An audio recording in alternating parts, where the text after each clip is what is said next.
Doctor Dhananjay गिरी, ममता बनर्जी ने कोई बयान दिया रामकृष्ण मिशन को लेकर, भारत सेवा आश्रम को लेकर, नाना पटोले ने कुछ कहा। वाकई इन बयानों का कुछ मतलब है क्या?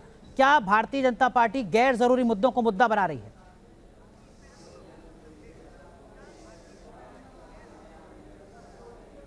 नहीं, अगर गैर जरूरी थे तो ये चुनाव के समय बोलने की जरूरत क्या थी। भगवा भारत की संस्कृति है, भारत का भेषज भूषज, भारत की त्याग तपस्या तर्पण अर्पण समर्पण का प्रतीक है, भारत के संतों की परंपरा है, भारत के तपस्वियों की पहनने का और उनके त्याग तर्पण अर्पण समर्पण से बना हुआ है। भगवान शब्द से निकला हुआ ये भगवा है। भगवा इस त्याग और तपस्या का प्रतीक है भारतीय संस्कृति को। भगवा पर हमला मतलब भारतीयता पर हमला। भारतीयता पर हमला कौन लोग कर रहे हैं, क्यों कर रहे हैं, किस सोची समझी साजिश के तहत कर रहे हैं, उनका मोटो क्या है, उनका मकसद क्या है, तुष्टीकरण की राजनीति क्या अब इसने चरम पे आ गई है कि उसका कौन सबसे बड़ा सरमाएदार बने, कौन उसका सबसे बड़ा चैंपियन बने। एक तो इंडी गठबंधन में जो खंड खंड बहुखंड होते जा रहे हैं उसमें अपनी पहुंच को बढ़ाने के लिए, अपनी व्यवस्था को मजबूत करने के लिए और उस वोटों का सबसे बड़ा सरमाएदार बनने के लिए। दूसरी बड़ी बात, रंगों से भेद किसे? रंगों से भेद कुछ पर्टिकुलर लोग कहते हैं कि एक पर्टिकुलर रंग किसी पर्टिकुलर मजहब से जुड़ा हुआ है। जहां एक हरा घास नहीं उगता है उनका किसी हराई से क्या मतलब है? हमारी बहुरंगी संस्कृति है, सारे रंग इस संस्कृति में समाहित है। हमें किसी से भेद नहीं है, लेकिन ठीक है, भारत तक ही केंद्रित रखते हैं। आप कह रहे हैं कि भगवा पर हमला मतलब भारतीयता पर हमला। अनुराग भदौरिया वो कह रहे हैं कि देखिए ममता बनर्जी, नाना पटोले का तो बयान अब आ गया, इससे पहले सावन में मटन, नवरात्रि में मछली, स्टॉलिन, कार्ति चिदम्बरम, मल्लिकार्जुन खड़गे के बेटे, लिस्ट बहुत लंबी है। जानबूझकर इंडिया गठबंधन के नेता सनातन का अपमान कर रहे हैं। क्या वाकई ऐसा है? बातों से आप समझ जाओ, भारतीय जनता पार्टी जब इन सब बातों पे जोर दे रही है तो आप मान लीजिए कि उन्होंने मन से मान लिया है कि हम चुनाव हार गए, क्योंकि अब वो मुद्दों पे चर्चा नहीं कर रहे। पहले भी नहीं करते थे, लेकिन अब पूरी तरह से उन्होंने मान लिया है कि अब जनता हमें नकार रही है। किसी तरह से पानी में नहीं आप छटपटाते हैं, अब लग रहा है किसी तरह से कुछ तो ऑक्सीजन मिल जाए, कहीं से मिल जाए ऑक्सीजन, लेकिन वो मिलने वाली नहीं। जनता ने ऑक्सीजन खींच लिए, वोट की जो ऑक्सीजन थी वो जनता ने इनसे खींच लिए, बीजेपी से। अब छटपटाने से कोई फायदा नहीं है। जब आपको मुद्दों पे बात करनी थी तब आपने नहीं। लेकिन अनुराग भदौरिया, सनातन पर तो हमला नहीं होना चाहिए ना? नहीं, सनातन पे कोई हमला नहीं करता है, बीजेपी करती है सिर्फ, और बीजेपी उसका बतंगड़ बनाती है। सनातन का हमला अगर किसी ने किया है इस देश के अंदर में तो भारतीय जनता पार्टी ने किया है, क्योंकि सनातन के कभी सम्मान अगर इन्होंने किया होता तो अब तक संजय निषाद को इन्होंने पार्टी से निकाल दिया होता। इसलिए हम उसमें बहुत जाना नहीं चाहते, क्योंकि धर्म मेरा आस्था का विषय, राजनीतिक विषय नहीं है। अगर सनातन का इन्होंने सम्मान किया होता तो इन्होंने नरेश अग्रवाल जैसे लोगों को जो पार्लियामेंट के अंदर में खड़े होके प्रभु के बारे में उल्टा सीधा बोलेंगे और उसको आप पार्टी में ले लेंगे, इस पे हम जाना ही नहीं चाहते, क्योंकि हमारा ये मुद्दा नहीं है। हम प्रभु राम के बच्चों की बात कर रहे हैं और सवाल ये है कि उनकी बात ये करना नहीं चाहते। अब मेरा सवाल वही आ जाएगा, क्या किसान पे ये बात करना चाहते हैं? नहीं करना चाहते। किसानों की मौत किसकी सरकार में हुई और कैसे हुई सब जानते, इसमें बताने की जरूरत है क्या? धरना दे रहे। डॉक्टर गिरी, बुनियादी मुद्दों से ध्यान भटकाने की कोशिश तो आप नहीं कर रहे, मैं आऊंगा आपके पास, लेकिन उससे पहले टीएमसी समर्थक हमारे साथ हैं, संजय चक्रवर्ती। संजय जी, खासकर ममता बनर्जी पर तो भारतीय जनता पार्टी हमलावर है। संजय जी, मैं आऊंगा। डॉक्टर गिरी प्लीज, मैंने नाम लिया कि मैं आऊंगा आपके पास। संजय चक्रवर्ती, ममता बनर्जी पर तो भारतीय जनता पार्टी सबसे ज्यादा हमलावर है, ये कहते हुए कि देखिए साहब, रामनवमी की छुट्टी नहीं करते हैं, जहां पर रामनवमी होती है वहां पर दंगे हो जाते हैं, फसाद हो जाता है, फिर हम पर ही आरोप लगा देते हैं, और अब एक के बाद एक इस तरीके के विवादित बयान। क्या वाकई एक दूसरे तबके को खुश करने के लिए ममता बनर्जी ऐसे बयान देती हैं? ये मैं नहीं कह रहा हूं, अमित शाह ने कहा है। देखिए, अब लोग अमित शाह को, प्रधानमंत्री जी को भी सीरियसली लेते नहीं हैं। भाई, प्रधानमंत्री जी ने अभी भाषण दिया था कि मैं हिंदू मुस्लिम नहीं करता, मुसलमान मेरे घर पे आके खाना दे के जाते थे। अभी उन्होंने कहा था कि मैंने कांग्रेस के बारे में ये कभी नहीं कहा था किसी चैनल में इंटरव्यू में, कि मैंने ये कभी नहीं कहा कि कांग्रेस राम मंदिर में ताला लगा देगी। तो वो अपने बयानों से खुद ही पलट रहे। इसका मतलब क्या है कि आप समझ ही सकते हैं कि अब जनता के पास इस समय सिर्फ और सिर्फ एक मुद्दा है, भारतीय जनता पार्टी को हटाओ, कैसे भी हटाओ, किसके भी कोई भी सामने खड़ा होगा उसको वोट देंगे। भारतीय जनता पार्टी से जनता त्रस्त हो चुकी है, चाहे वो बेरोजगारी हो, महंगाई हो, किसानों की बात हो, महिलाओं की बात हो। हर एक जगह पे आप देखोगे तरस है, क्योंकि आज इस सबसे बड़ी, पूरी दुनिया की सबसे बड़ी भ्रष्ट पार्टी का कोई है तो वो भारतीय जनता पार्टी है। ठीक है, लेकिन जो आरोप अमित शाह ने लगाया उसमें कितनी सच्चाई आपको लगती है? केवल मुद्दों की बात, एक लाइन में मतलब ये कि ममता बनर्जी की पहली प्राथमिकता पश्चिम बंगाल के मुस्लिम वोटर हैं, इसीलिए वो रामनवमी के मुकाबले किसी और मुस्लिम त्योहार को चुनती हैं, दुर्गा प्रतिमा विसर्जन के मुकाबले मुहर्रम को प्राथमिकता देती हैं, और तमाम तरीके के जो राहत हैं, सुविधाएं हैं मौलानाओं को, मदरसों को, वो अलग। ये आरोप आपके ऊपर लगातार लग रहा है। मेरे ख्याल से शायद मौलाना मदरसों को खट्टर साहब को भूल गए। मेरे ख्याल से जो खट्टर साहब ने 15,000 रुपये सैलरी दे दी थी वो ठीक था, अगर वो करते तो वो ठीक है, क्योंकि भारतीय जनता पार्टी है, भगवादारी है तो वो ठीक है, लेकिन कोई दूसरा करता है तो वो गलत करता है। तो ये सब सारी चीजें तो मैंने कहा ना कि डॉक्टर गिरी बहुत संक्षेप में जवाब दीजिए, आप कुछ कहना चाह रहे थे, मैं फिर बाकी अपने सीनियर पॉलिटिकल एनालिस्ट के पास जाऊंगा। डॉक्टर गिरी, और इसमें एक और बात ऐड करते हुए, डॉक्टर संबित पात्रा कोई बयान दे दें, उस पर भी बीजेपी क्या उतनी मुखरता के साथ बोल रही है?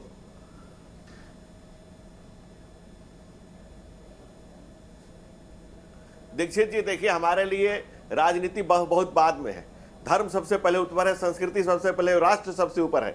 हमारे सरदार अटल बिहारी वाजपेयी ने कहा था चुनाव आएंगे जाएंगे, राजनीतिक दल बनेंगे बिगड़ेंगे, ये देश रहना चाहिए, राष्ट्र की संस्कृति अच्छी रहनी चाहिए। ये चुनावी छुछुंदर और राजनीतिक छुछुंदर से जिन्होंने राम भक्तों पर गोलियां चलाई हो, जिनके टोपी का जो लाल रंग है राम भक्तों के खून से है, अब ऐसे राजनीतिक छुछुंदरों से हमें सर्टिफिकेट की जरूरत नहीं है। दूसरी बात, जो समाजवाद के नाम पर सफाई समाजवाद दुनिया ने देखा है, और सबसे बड़े समाजवाद के पुरोधा अनिल अंबानी को भेजने वाले लोग गरीबों की बात करते हैं।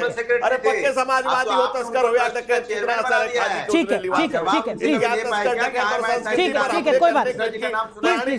डॉक्टर गिरी, मैं एक बार फिर लौटूंगा संबित पात्रा के बयान पर, आप जवाब दीजिएगा, मैं उम्मीद करता हूं आप जवाब दे पाएंगे।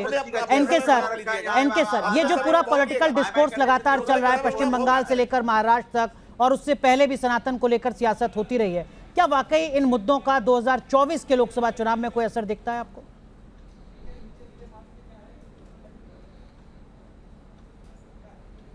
नहीं अनुराग, मैं आपको पहले करेक्ट कर दूं कि ये ममता बनर्जी ने आज जो कहा है, 17 नवंबर को पोस्ता बाजार मर्चेंट एसोसिएशन में एक समारोह में उन्होंने पिछले साल 7 महीना हो रहे हैं, उन्होंने कहा था कि इंडियन टीम का प्रैक्टिसिंग ड्रेस जो है वो भगवा कर दिया गया है, कलकत्ता का मेट्रो का कलर भगवा किया जा रहा है। ये भगवा उस समय से चल रहा है और वो एक सिंबल है। अब ये क्यों हुआ है भगवा, हम लोग शायद असली बात नहीं समझ रहे हैं। भगवा अगर हमारे किसी सनातन धर्म का, अगर हमारे कल्चर का सिंबल है तो कहीं कोई दिक्कत नहीं है, लेकिन जब वो स्टेट का और पॉलिटिक्स का सिंबल बन जाता है, एक पॉलिटिकल पार्टी उसके आधार पे अपना सर्वाइवल करने लगती है और भगवाकरण होता है, जिसको अंग्रेजी में हम लोग सैफ्रनाइजेशन कहते हैं, तब ये आरोप लगते हैं। और आप जानते हैं कि भगवाकरण स्टेट के में कई बार ये हुआ है कि भगवा कलर आया है, भगवा हुआ है। इसको लेके अपोजिशन पार्टी जब कहती है तो वो ये आरोप नहीं लगाते कि हिंदू पे आरोप लगा रही है, सनातन पे। आपका वो जो गलत है, सनातन पे नहीं उनका आरोप है, पॉलिटिसाइजेशन ऑफ भगवा इस पे हो रहा है। भगवा हिंद अगर वो हमारे संस्कृति का सिंबल है तो कहीं कोई दिक्कत नहीं है, रिलीजन का सिंबल है तो भी कोई दिक्कत नहीं है, लेकिन जब वो स्टेट का एक सिंबल बन जाता है, और यहां पे पिछले 10 सालों में भगवा स्टेट का सिंबल होता जा रहा है, जिसको ममता बनर्जी ने उठाया था, और तब जब पॉलिटिक्स उस पर आरोप लगाती है तो मुझे नहीं लगता कि कोई गलती है। ठीक है राहुल सर, क्या आपको लगता है कि वोट के लिए भगवा पर सवाल खड़ा किया जा रहा है, जैसा अमित शाह ने कहा कि देखिए दूसरे तबके के वोट को पाने के लिए इस तरीके से हमला हो रहा है, या चुनाव के बीच गैर जरूरी मुद्दे को भारतीय जनता पार्टी बड़ा मुद्दा बनाने की कोशिश कर रही है? देखिए, हर पार्टी अपने हिसाब से मुद्दों को उठाती है और बनाने की कोशिश करती है, और उसमें वो ये नहीं देखती कि छोटा है या बड़ा है, उसको किसी भी तरीके से अपनी बात पहुंचाने का और दूसरे पर हमला करने का मौका चाहिए। कुल मिलाकर ये होता मामला, और यहाँ भी हम ये देख रहे हैं। अब धर्म को भारतीय जनता पार्टी ने अपने पूरे चुनाव प्रचार का, अपनी पूरी राजनीति का एक पूरा प्रमुख स्तंभ बना लिया है, आधार बना लिया है, तो वो थोड़ी ज़्यादा संवेदनशीलता दिखाने की कोशिश हर बार हिंदू धर्म को लेकर और उसके प्रतीकों को लेकर करती है। जहाँ तक भगवा का सवाल है, मैं एक निवेदन करना चाहूँगा। भगवा जो रंग है भारत में, हमारी संस्कृति में, वो गृहस्थों का रंग नहीं है, वो सन्यासियों का, विरक्तों का, साधुओं का, मुनियों का रंग है। आप ये अब सारे हम पूरे वाङ्मय को उठा के देखें तो अब हम किसी गृहस्थ राजा को या किसी गृहस्थ को या राजा को भगवा पहने हुए नहीं पाएंगे, लेकिन अब उसको पूरे धर्म का एक प्रतीक बना दिया गया है और उसमें बाकी सारी चीज़ें भुला दी गई हैं जी। तो ये जो एनके सिंह जी कह रहे हैं कि जब राज्य की संस्थाएं एक धर्म के एक प्रतीक को, एक रंग को उठाकर उसको राज्य का प्रतीक रंग बनाने की कोशिश करती हैं तो ये एक गलत बात है, एक गलत परंपरा है। ठीक है, इसका नहीं होना चाहिए। इन्होंने, ममता बनर्जी ने क्या कहा, अगर उन्होंने रामकृष्ण मिशन पर आरोप लगाए हैं तो मैं समझता हूं कि ये ठीक नहीं है। रामकृष्ण मिशन जैसी सम्मानित संस्था पर कुछ भी कहने से पहले और राजनीति में उसको घसीटने से पहले 10 बार सोचना चाहिए। बिल्कुल। तो लेकिन दूसरी तरफ इन संस्थाओं का, और जो लोग ये कहते हैं कि वो धार्मिक काम कर रहे हैं, वो धार्मिक लोग हैं, धार्मिक संगठन हैं, आध्यात्मिक संगठन हैं, उनका भी ये कर्तव्य है कि वो कुछ भी ऐसा कहते और करते न दिखें जो राजनीति जिससे स्पर्श हो राजनीति का, या जिससे इस्तेमाल किया जा सके। डॉक्टर गिरी, मैं फिर वही सवाल आपसे पूछ रहा हूं जिसका जिक्र अनुराग भदौरिया ने भी किया। संबित पात्रा ने भगवान जगन्नाथ को लेकर जो बयान दिया, क्या बीजेपी उस पर भी इतनी हमलावर है संबित पात्रा को लेकर? नरेश अग्रवाल और संजय निषाद के पुराने बयानों का जिक्र यहां पर अनुराग भदौरिया ने किया, उस पर आप चुप्पी क्यों साध लेते हैं? क्या सियासी मजबूरी है? और फिर अगर ऐसा ही है तो ये सेलेक्टिव अप्रोच क्यों आखिर धर्म के नाम पर? डॉक्टर गिरी। नहीं, देखिए बात स्पष्ट है दीक्षित जी। नहीं दीक्षित जी, बात स्पष्ट है। संगत से गुण होत है और संगत से गुण जात। नरेश अग्रवाल ने जिस समय ये बात कही थी वो सपा में थे। सपा के संस्कार से इसी तरह के क्षरण की उम्मीद की जा सकती है। दूसरी बात, हमारे यहाँ रत्नाकर के वाल्मीकि बनने की परंपरा है। जब जागो तभी सवेरा है। जब भी कोई व्यक्ति अपने सही मार्ग पर चलना चाहे उसका स्वागत किया जाता है। दूसरी बात जो आप कह रहे हैं, अगर ये भगवान आया कहाँ से, जो हमारे यहाँ जो संस्कृति में भारत सत्ता पाने के लिए आप कुछ भी करने को तैयार हो जाते हैं। अग्नि को समर्पित किया जाता है। ये अग्नि को समर्पण करने की, तर्पण करने की, अर्पण करने की, समर्पण करने की। डॉक्टर गिरी सुन लीजिए, अनुराग भदौरिया कुछ कह रहे हैं। अनुराग भदौरिया डॉक्टर गिरी कह रहे हैं कि नरेश अग्रवाल ने पहले बयान दिया होगा, अब तो बीजेपी में आ गए, बीजेपी की वॉशिंग मशीन में। अनुराग है अनुराग भदौरिया, डॉक्टर गिरी कह रहे हैं कि नरेश अग्रवाल अब बीजेपी में आ गए, अब ऐसी गलती नहीं करेंगे।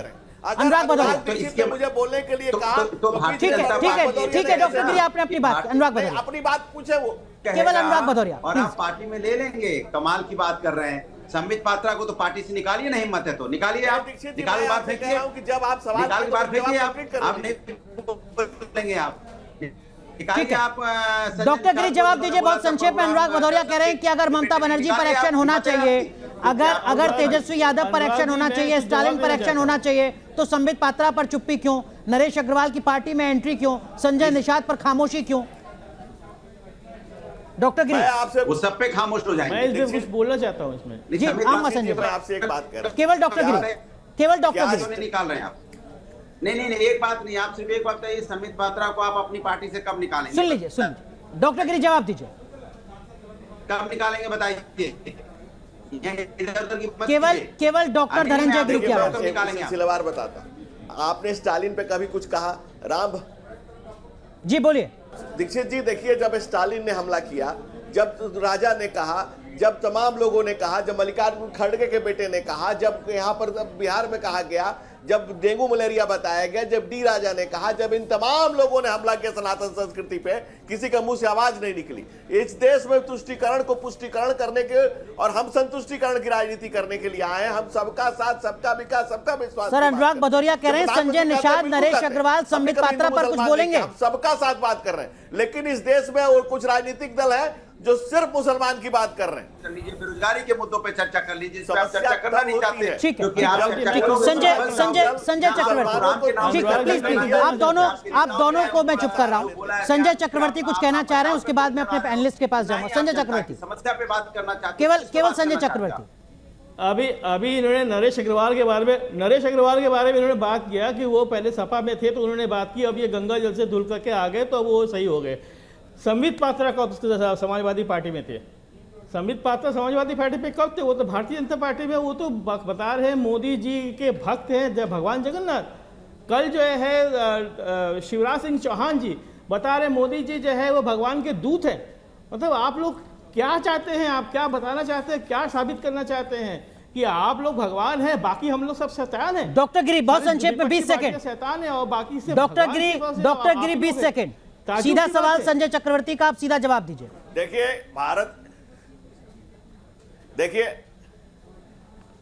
देखिए संजय चक्रवर्ती की बात को मैं पार्टी लाइन से अलग हटकर हिंदू संस्कृति समाजवादी पार्टी में कब थे? विकसित कर देता हूं। शिष्य ने गुरु से पूछा कि गुरुदेव आप कौन हैं?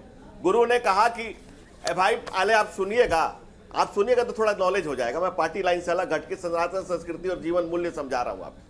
सर वो मत समझाइए, उस पर हम आध्यात्मिक दर्शन पर चर्चा बाद में कर लेंगे। डॉक्टर गिरी, संबित पात्रा पर सीधा सवाल है, सीधा जवाब आप दे दीजिए सर। सर डॉक्टर गिरी, मेरा विनम्र निवेदन आपसे सर, मैं समझूंगा आपसे अध्यात्म बाद में, आज राजनीति समझा दीजिए। राम का जगत में कोई नहीं पढ़ाया। संबित पात्रा समाजवादी पार्टी में कब थे या वो टीएमसी में कब थे? संबित पात्रा वही मैं कह रहा हूं कि तुझमें राम मुझमें राम। हम तो कहते हैं कि चंदा नहीं इस देश की माटी, तब वो भूमि हर गांव है, हर बाला देवी की प्रतिमा, बच्चा राम। बहुत बढ़िया, हम तो सब में राम तो देखते हैं, राम के तत्व को देखते हैं, राम राज्य की कल्पना करते हैं, राम राज्य स्थापित करने का सपना लेकर जीते हैं, उसी राम राज्य की। राहुल सर ठीक है, प्लीज माफ कीजिए, केवल राहुल सर अब तो 5 चरण का चुनाव हो गया सर, 2 चरण के मतदान होना बाकी है। क्या वाकई इस तरीके के मुद्दों पर आगे राजनीतिक विमर्श होना चाहिए, राजनीतिक बयानबाजी होनी चाहिए या बच जाना चाहिए? अब एक बेहतर परिपक्व लोकतंत्र की तरफ बढ़ना चाहिए नेताओं को। ये विमर्श की इन पार्टियों की ये इनका बौद्धिक दिवालियापन है कि जब और कोई सकारात्मक, कोई अच्छा और असली मुद्दे जो हैं देश के सामने चुनौतियां हैं, उनमें बात नहीं कर पाते हैं तो वो सीधे धर्म को उठा लेते हैं, क्योंकि उससे आसान कुछ नहीं है लोगों को भड़काने के लिए, और उसका मतलब आप अपना मनचाहा उसका इस्तेमाल कर सकते हैं। वही हम होता देख रहे हैं। अरे भाई, कोई आपने कॉपीराइट करवाया हुआ क्या किसी एक पार्टी ने राम के ऊपर या सनातन के ऊपर, कि उसी को अधिकार है, उसी को व्याख्या करने का अधिकार है, उसी को नाम देने का अधिकार है, उसी को उसके बारे में सारे दावे करने का अधिकार है? ये क्या मजाक हो रहा है ये धर्म के नाम पर? आप करें गैर जरूरी मुद्दे को मुद्दा बनाया जा रहा है बेवजह। एनके सर, क्या आपको नहीं लगता कि ममता बनर्जी अगर इस तरीके के बयान जानबूझकर दे रही हैं तो उससे उनका जो पॉलिटिकल मोटिव है उसमें उनको सफलता मिलती है? जो अमित शाह ने सवाल खड़ा किया उसमें कुछ दम आपको नजर आता है क्या? पश्चिम बंगाल के जिस तरीके के धार्मिक समीकरण है।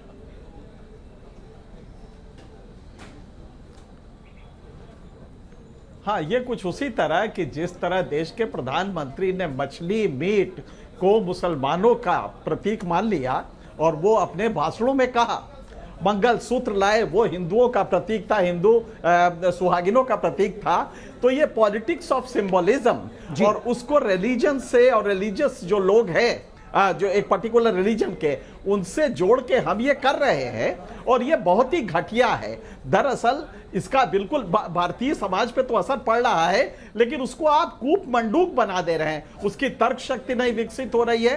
आप बताते दोनों तरफ से अगर ये होता कि एम्प्लॉयमेंट रेशियो क्या है, अनएम्प्लॉयमेंट रेशियो क्या है, डेवलपमेंट के क्या क्या डायमेंशंस है, तो मुझे लगता है कि भारतीय प्रजातंत्र बेहतर होता है, लेकिन शायद ये दोनों नहीं कर पा रहे हैं। अनुराग भदौरिया, आप और आपका जो पूरा विपक्ष का गठबंधन है वही तो मुद्दे दे रहा है डॉक्टर गिरी को इन मुद्दों पर बात करने के लिए। देखिए, मैं तो मुद्दा दे रहा हूं ना कि देश के अंदर में विकास पे चर्चा होनी चाहिए, और विपक्ष के नेता तो मन से बोलते हैं विकास की, बेरोजगारी पे तो हम तो कभी नहीं देखा टीवी डिबेट पे चर्चा हो रही हो। मैं तो चैलेंज करता हूं कि हर मंच पे आप, चाहे वो इंडिया गठबंधन के बड़े से बड़े नेता महंगाई, बेरोजगारी, महिला समस्या पे बात करते हैं, तो क्या बेरोजगारी पे आप चर्चा करते हैं? नहीं करते। डॉक्टर गिरी जवाब दीजिए। आप सत्ता पक्ष के जो लोग कह देते हैं उसी को आप पकड़ लेते हो, और विपक्ष ऐसा नहीं है। लेकिन डॉक्टर गिरी जवाब दीजिए। बात बता रहा होगा तो हमने डॉक्टर गिरी जवाब दीजिए। अनुराग भदौरिया में लिखा है पे चर्चा करना चाहते हैं, करवाइए आप। देखिए डॉक्टर गिरी, जब हम कह रहे हैं कि हमने चैलेंज कर रहा हूं, डॉक्टर गिरी सुन लीजिए, अनुराग भदौरिया सुन लीजिए जरा। ले जाएंगे कहां ले जाएंगे? साहब कह रहे हैं 12 करोड़ किसान सम्मान निधि, 12 करोड़ कैंसर वर्कर, 12 करोड़ किसान सम्मान निधि, 12 करोड़ घर, 4 करोड़ घर, हम तो लगातार कह रहे हैं। लेकिन कौन लिख रहा है कि अल्पसंख्यकों के खान पान का ध्यान रखा जाएगा? इस देश का बंटवारा क्या डेवलपमेंट के आधार पर हुआ था कि धर्म के आधार पर हुआ? मुझे तकलीफ होती है उन लोगों से जो बौद्धिक रूप से नहीं देख पाते हैं कि डेवलपमेंट के आधार पर हुआ था कि धर्म के आधार पर हुआ। आज शाहजहां के लिए ममता बनर्जी सारे जहां चल रहा है धर्म के आधार पर लड़ रही है, डेवलपमेंट के आधार पर लड़ रही है। जो लाखों करोड़ रुपए कांग्रेस के नेताओं को संपादकों को क्या धर्म के आधार पर। ठीक है, माफ कीजिए प्लीज, वक्त पूरी तरीके से खत्म हो चुका है। लेकिन जैसा राहुल सर ने और एनके सर ने कहा, ऐसा लगता है कि अगले 2 चरणों में भी इसी तरीके के मुद्दे भारतीय राजनीति में छाए रहेंगे। बहुत बहुत शुक्रिया आप सभी का जुड़ने के लिए डिबेट लाइव में। धन्यवाद।